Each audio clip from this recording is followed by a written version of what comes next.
யாமொரு பிச்சை பாத்திரம் ஏந்தி வந்தேன் ஐயனே என் ஐயனே.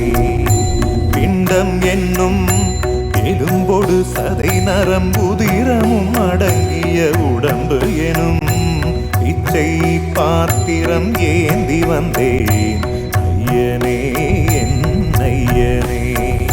அப்பனும் தந்ததால் இல்லை ஆதியின் வல்வினை சூழ்ந்ததால் இம்மையை நான்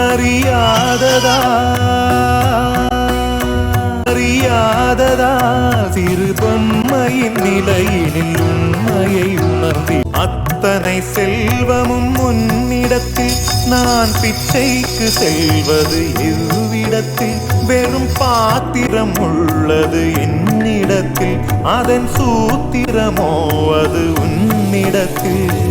ஒரு முறையா இருமுறையா பல முறை பல பிறப்பெடுக்க வைத்தாய். புதுவினையா பழவினையா கணம் கணம் தினம் என்னை துடிக்க வைத்தாய். பொருளுக்கு அலைந்திடும் பொருளற்ற வாழ்க்கையும் துரத்துதே.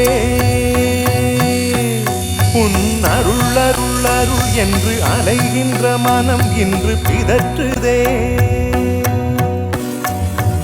அருள் விழியால் நோக்குவாய், மலர்பதத்தால் தாங்குவாய். உன் திருக்கரம் என்னை அரவணைத்துணதருள் பெற பிச்சை பாத்திரம் ஏந்தி வந்தேன்